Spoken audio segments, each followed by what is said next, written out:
بسم اللہ الرحمن الرحیم الحمد للہ رب العالمین اللہم صلی علی سیدنا محمد وعلی آلہ وصحبہ وبارک وسلم اللہم فقہنا فی الدین وعلمنا التأویل والہمنا رشدنا بفیض فضلک یا رب العالمین۔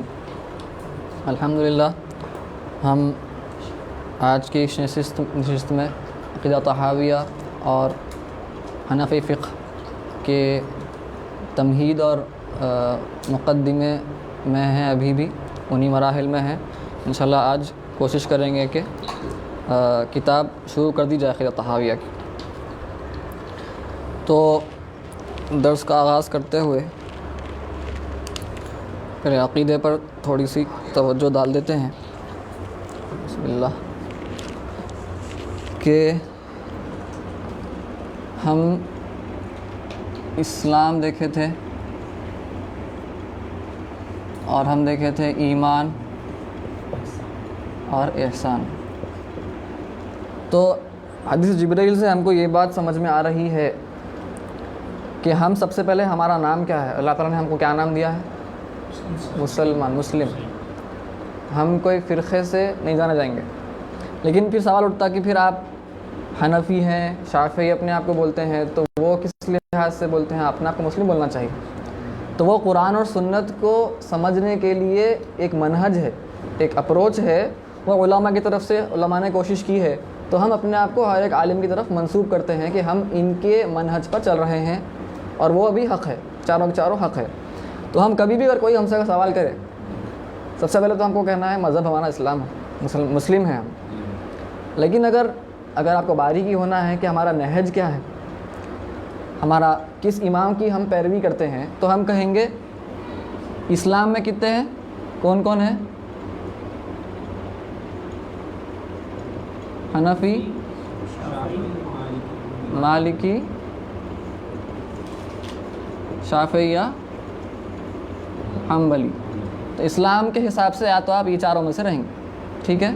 1 2 3 4۔ اس کے علاوہ اگر آپ ہیں تو ٹھیک نہیں ہے، وہ اہل سنت میں داخل نہیں۔ اب جعفری فقہ جیسے اہل تشیع کی وہ فقہ ہم بولیں گے کیوں ہم اس کی پیروی کیوں نہیں کرتے؟ کیونکہ وہ محفوظ نہیں رہ سکی۔ ہم بات کیے تھے، اور یہ ائمہ کے علاوہ اور بھی ائمہ تھے جس کی خود کی فقہ تھی، ان کے خود کے اصول کی تحت وہ استنباط کیے تھے، لیکن محفوظ نہیں رہ سکے۔ ویسے ہی جعفری فقہ بھی اہل سنت کا ماننا ہے کہ جعفری فقہ بھی محفوظ نہیں رہ سکی۔ اہل تشیع بولتے ہیں محفوظ ہے، ان کے حساب سے ہے، وہ ان کے اصول ہیں، ہم نہیں مانتے ان اصول کو، اہل سنت کے اصول۔ دیکھیے یہاں پر جو فرق ہے ہمارے میں، اہل سنت میں اور دیگر فرقے ہیں، مکاتب فکر یا فرقے بول سکتے ہیں آپ، کہ ہمارا بیسک جو ڈفرینس ہے، اختلاف ہمارا ان سے عقائد میں کیوں ہے؟ کیونکہ ہمارا منہج، ہمارا اپروچ، عقیدہ کیسے ہم ڈیرائیو کرتے ہیں۔ میں انشاءاللہ اس سے بات کریں گے اپن کہ ہم عقائد کون سی آیتوں سے لیں گے، کون سی احادیث سے لیں گے، کس طرح ہم لیں گے۔ تو ہمارا جو طریقہ ہے عقیدہ ڈیرائیو کرنے کا، استنباط کرنے کا، استدلال کرنے کا، اسی میں ہمارا بنیادی اختلاف ہے اہل تشیع سے یا خوارج ہو کسی سے بھی۔ اب آپ دیکھیں گے اکثر عوام الناس ہے، چاہے وہ اہل سنت کے عوام الناس ہو یا کسی اور فرقے کے، اہل تشیع ہو یا سلفی حضرات ہو یا خوارج ہو، خوارج تو خیر نہیں ہے، عبادی حضرات کچھ ہے عمان میں، جو کوئی بھی ہو، عوام الناس کو اکثر ان کو اپنا عقیدہ پتہ ہی نہیں ہے۔ اہل سنت بھی ویسے ہی ہے اور باقی کے بھی ویسے ہی۔ آپ ان سے باریک سوالیں کریے، آپ کے ائمہ ایسا بولے جب معلوم ہوتا ہوں عبادی یعنی وہ خوارج کی ایک شاخ ہے، اس پہ انشاءاللہ یہ ہسٹری پہ بات کریں گے اپن اگلے درس میں، کہ ہسٹری آخر اہل سنت بنی کیوں؟ ہم اچھے خاصے مسلمان تھے نا سب، پھر یہ فرقے کیسے آگے کیوں آئے؟ انشاءاللہ اس پہ بھی ہم تفصیلی زیادہ لیں گے۔ خوارج آج نہیں ہے، ایک فرقہ ان کا بچا ہوا ہے، عبادی بولتے ہیں، وہ عمان میں کہیں رہتے ہیں، تھوڑے کم ہیں، اور وہ بھی ان کا ہارڈ کور خوارج نہیں ہے، وہ کٹر خوارج نہیں ہے وہ جیسے پہلے خوارج تھے، ٹھیک ہے؟ سلفی حضرات جو ہے وہ خوارج نہیں ہے، وہ اہل سنت کی شاخ ہے، لیکن ذرا مسائل آ گیا، وہ بات کریں گے، وہ الگ ہو گئے تھوڑے سے، وہ حنبلی ہیں اصل میں اوپر وہ۔ تو خوارج، ہمارے پاس یہ غلط فہمی ہے کہ سب کو خوارج بولتے تھے، یہ خوارج تو خارجی ہے، تو خارجی ہے، ویسا نہیں ہے۔ تو انشاءاللہ اس پہ بات کریں گے کہ خارج خوارج کا. اس میں بات امام طحاوی جب فرمائیں گے کوئی چیز تو کبھی کبھار رد میں فرماتے ہمارا عقیدہ یہ ہے کا مطلب ہے کسی کا عقیدہ الٹا ہے, ایسا بھی انشاءاللہ ہم دیکھیں گے اس میں, تو پتہ چلے گا کس کا عقیدہ کیا تھا. تو اسلام فقہ کے لحاظ سے یہ 4. ایمان کے لحاظ سے کتنے بات کر رہے تھے, کون سے مذہب ہے؟ ہاں ماتریدی, رائٹ, اشعری یا حنبلی, ان کو اثری بھی بولتے یا اہل الحدیث بھی بولتے ہیں. وہ آج کے اہل الحدیث نہیں ہے, وہ پرانے زمانے کے اہل الحدیث, اہل الحدیث یا محدثین کا منہج. یہ 3 ہو گئی. یہ 3 کے علاوہ اگر آپ رہے اہل سنت نہیں ہیں آپ, ٹھیک ہے. یہ 4 کے علاوہ اگر آپ رہے تو آپ اہل سنت نہیں ہیں. یہ 3 کے علاوہ رہے تو آپ اہل سنت نہیں ہیں. احسان میں کیا ہے, الگ الگ سلاسل ہیں ہمارے پاس, جیسے قادری, چشتی, سہروردی, نقشبندی, یہ مین کہتے ہیں. اور بھی ہیں, شاذلی ہے, خلوتی ہے, وفائی, بہت سے وہ شاخیں ہیں, ٹھیک ہے, وہ رفاعی ہے, شاخیں ہیں وہ. تو اس میں ہم ظاہری عبادت ہے, یہ آپ کا عقیدہ ہے, آپ کے بلیفس ہیں. سب سے امپورٹنٹ یہ ہے, سب سے امپورٹنٹ عقیدہ ہے. اور پھر قادری, یہ آپ کو سلوک طے کرنا ہے کہ ہم ان دونوں کا مجموعہ ملا کر اس کو پرفیکٹ کرنا ہے, یہ احسان ہے, ٹھیک ہے. تو یہ آپ لوگوں کو ایک, تو کبھی بھی کوئی پوچھے آپ سے سوال کرے آپ مسلمان ہیں, نہج کیا ہے, تو آپ بولیں گے 4 میں سے. میں ایگزامپل میں بولوں, میں حنفی ہوں فقہ کے اعتبار سے, احکام کے لحاظ سے, شریعت, احکام شریعہ. ایمان عقیدے کے اعتبار سے میں بولوں گا میں اشعری ہوں. آپ حضرات دیکھیے, کیونکہ عقیدے میں تقلید نہیں ہے, فقہ میں تقلید ہے. تقلید کا مطلب لاسٹ ٹائم ڈیفینیشن نہیں, صرف فالو کرنا نہیں ہے. تقلید کا ڈیفینیشن دیا تھا نہیں, وہ تو اجتہاد تھا. وہ تقلید کیا بولا تھا میں, لکھے آپ, آپ کی بکنگ لائیں, آپ لکھے تھے تقلید کا مطلب, لکھ لیجیے ڈیفینیشن. تقلید کا مطلب ہے بغیر دلائل جانے ایک امام کی پیروی کر لینا, خاموش آنکھ بند کر کر, یہ ہے تقلید, دلائل میں گھسنا نہیں. لیکن ہم کیا بتایا تھے کہ عقیدے میں تقلید نہیں کا مطلب کیا ہے, ہاں, تو دلائل جاننا, اس کا مطلب یہ نہیں ہے کہ ہاں, تو وہ بیسک عقائد, جیسا اللہ کا وجود ہے, سرکار آخری نبی ہے, یہ بیسکس میں آپ تقلید نہیں کرنا چاہیے, اکثر ائمہ فرماتے ہیں, علماء, عقیدہ کے علماء. کیونکہ اگر دلائل آپ کو نہیں پتہ ہو تو پھر بھٹکنے کا اندیشہ ہے, شکوک کا اندیشہ ہے کسی اور کی طرف سے. اور وہ دلائل کوئی بڑی بات بھی نہیں ہے, آپ غور و فکر کیجیے, اپنے آپ دلیل آپ کے پاس ہے, تو وہ کوئی بڑی بات نہیں ہے, وہ بیسک دلائل. اسی لیے فقہ میں تقلید کرنا ہے, ایک پہ پکڑ کر چلنا, یہاں آواز سے نہیں لینا ہے. تقلید مطلب ایک کو یہاں پکڑ لیا, اب ان کے پاس ہی, اب ان سے ان کی بات ہی سنوں گا میں. لیکن عقیدے میں چونکہ تقلید نہیں ہے تو آپ یہاں سے بھی لے سکتے ہیں, یہاں سے بھی, جو آپ کو سمجھ میں آیا, دلیل جس کی مضبوط دکھی آپ کو, آپ دونوں کہیں, آپ دونوں مکس بھی کر سکتے ہیں. ایک موقع بیان کیا جاتا ہے کہ اکثر دونوں میں اگر اشعری اور ماتریدی میں تو زیادہ تر حلوہ ماتریدی کی طرف جاتا, زیادہ تر, یعنی دونوں میں سے اگر کسی کی بات میں اگر تکرار آ رہا, کانٹرڈکشن ہو رہا, تو ہاں, ماتریدی کی بات دی جاتی ہے, ایسا کچھ سنا ہے؟ نہیں, تو وہ حنفیہ لیں گے, وہ حنفیہ, کیونکہ زیادہ تر ماتریدی تھے. لیکن تینوں اہل سنت ہے, اور جو بھی ان میں بھی دو بھی اختلافات ہیں نا, وہ 19-20 کا فرق ہے, کچھ بھی نہیں ہے, مائنیوٹ. وہ بھی کبھی کبھار تو لفظی اختلاف, اور کانسیپٹ سیم ہے دونوں کا, انہوں کچھ اور نام سے بولتے, انہوں کچھ اور نام سے بولتے, اتنا ہی فرق ہے. مفہوم ایک ہی رہتا, تصور ایک ہی رہتا, بس انہوں بولتا یہ لفظ میں یہ استعمال کرتا, اب یہ تو لفظی اختلاف ہے زیادہ تر. یہ حضرات تو لاجک میں پڑھتے نہیں, ہم بات کر لیے, تو یا تو یہ رہنا یا تو یہ رہنا, یا دونوں میں سے آپ لے سکتے ہیں, یہاں سے. یہ تھوڑا الگ ہیں, یہ لاجک استعمال کرتے نہیں ہیں. تو اگر آپ مستقل حنبلی ہے تو پورے حنبلی ہونا, ٹھیک ہے, یہاں سے نہیں لے سکتے آپ. اگر آپ حنبلی بن گئے عقیدے میں, تھوڑا یہاں سے لے لیتے ہوں, تھوڑا یہاں سے نہیں لے سکتے آپ, ٹھیک ہے, پھر آپ حنبلی نہیں ہوتے.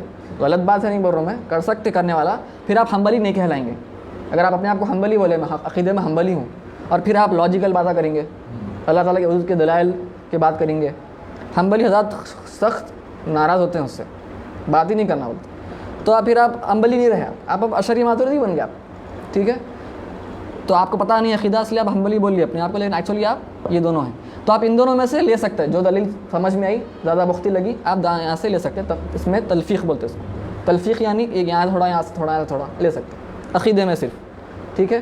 ان دونوں کے جو اقوال ہیں اس کے باہر آپ نہیں جا سکتے، یہ اہل سنت کے عقائد ہیں، ٹھیک ہے. تقلید ان لوگوں کے اندر ہے، ان دونوں کے درمیان آپ تلفیق کر سکتے، یہاں سے لے سکتے، لیکن اس کا مطلب یہ نہیں ہے کہ آپ خود سے میں تقلید نہیں کرنا ہے مطلب میں اب خود سے میرا عقیدہ بناتا ہوں، ویسا نہیں ہے، اس کا مطلب وہ نہیں ہے. دائرے میں رہ کے کرنا ہے. اہل سنت کے دائرے میں رہنا ہے. صحیح شیعہ نہیں بن جائیں گے آپ، خوارج نہیں بن جائیں گے آپ، خارج، ٹھیک ہے. خدریہ جبریہ ہاں وہ بھی الگ فرقے تھے، انشاءاللہ بات کوئی کریں گے اس کے اوپر انشاءاللہ اپن. معتزلہ بھی اس میں آتے ہیں. تو ٹھیک ہے یہ ہو گیا. اور قادریہ میں تو آپ کو معلوم ہے آپ ایک شیخ کو پکڑ کے کوئی سلسلے کے چلنا ہے، وہ تو تصوف کے باتیں ہیں، وہ ہمارا موضوع ہے نہیں. چلیے تو یہ بات سمجھ میں آئے گی. تو آپ کبھی بھی کوئی بولا تو میں فقہ میں یہ ہوں، عقیدے میں یہ ہوں، سلسلے میں طریقت میں یہ ہوں، یہ طریقہ کار ہے. میں دیوبندی ہوں، میں بریلوی ہوں، میں سلفی ہوں، یہ نہیں ہے. دیوبندی کچھ بھی نہیں ہے، بریلوی کچھ بھی نہیں ہے، جگہ کا نام ہے.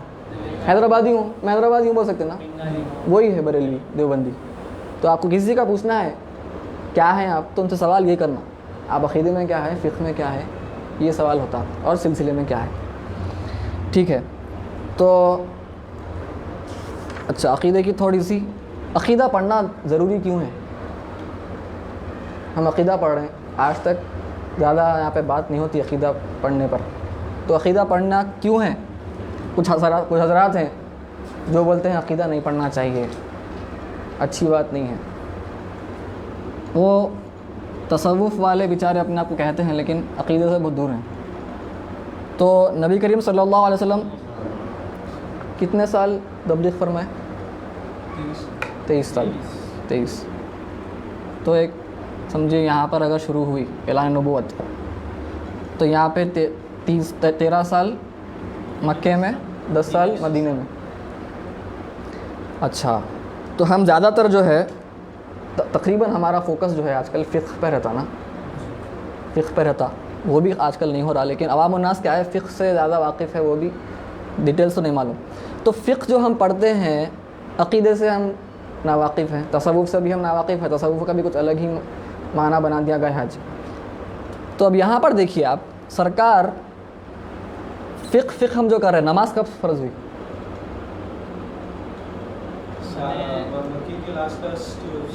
ہاں نہیں، آخر ہجرت سے پہلے. تو معراج جب کا واقعہ جب پیش آیا 1 سال یا 2 سال پہلے، یہاں پہ سمجھیے آپ، ٹھیک ہے. یہاں پہ نماز فرض ہوئی.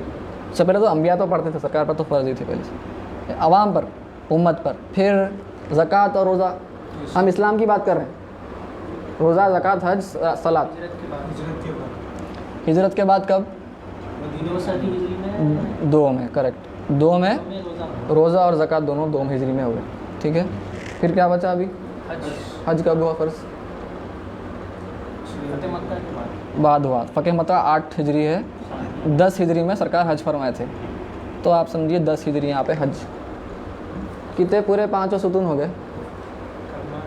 کلمہ ہے، کلمہ بچا ہوا ہے نا. وہ کہاں ہوا؟ یہاں تھا وہ. تو آپ دیکھیے نماز یہاں ہے، یہ کلیئر دکھ رہا نا بھائی آن لائن؟ اور لنک ڈال دیے گروپ پہ. یہاں پہ نماز، یہاں پہ روزہ اور زکوٰۃ، یہاں پہ حج. تو یہ یہاں آخر ہو رہا کیا تھا؟ 13 سال کیا ہو رہا تھا؟ 13 سال کیا ہو رہا تھا؟ ایمان اور یہ چل رہا تھا 13 سال. ایگزیکٹلی اخلاقیات بول سکتے ہیں آپ اس کو، یہ ایمانیات ہے، ٹھیک ہے. تو جو حضرات بولتے ہیں عقیدہ نہیں پڑھنا چاہیے، ضرورت کیا ہے پڑھنے کی، تصوف پہ آ جاؤ سیدھا، تو ان سے یہ سوال ہے ہمارا، یہ 13 سال کیا ہوا؟ اتنا عقیدہ اگر امپورٹنٹ نہیں ہے سبجیکٹ تو سرکار کیوں 13 سال تبلیغ فرمائے صرف عقیدے کی؟ ٹھیک ہے. تو یہ ضروری ہے سمجھنا، اتنا امپورٹنٹ ہے کیونکہ آپ کا دار و مدار ہم بات کر رہے تھے، کس کے پاس اگر اسلام ہے صرف نمازہ پڑھا، ایمان نہیں ہے تو کیا ہوتا؟ منافق ہو گیا. لیکن اگر ایمان ہے اسلام نہیں ہے تو ہم بولیں گے فاسق، گناہ کبیرہ ہے. اور بات اصل یہ ہے کہ اگر ایمان مکمل ہے کسی کا تو اپنے آپ اسلام بھی بالکل مکمل رہتا، آپ کا عمل بھی بالکل صحیح رہتا اگر آپ کا ایمان مکمل ہے تو. ٹھیک ہے، تو یہ بہت اہم بات ہے کہ 13 سال عقیدہ اور تصوف پر کام ہوا تھا، بعد میں پھر فقہ آئی. ٹھیک ہے، لکھ لیا.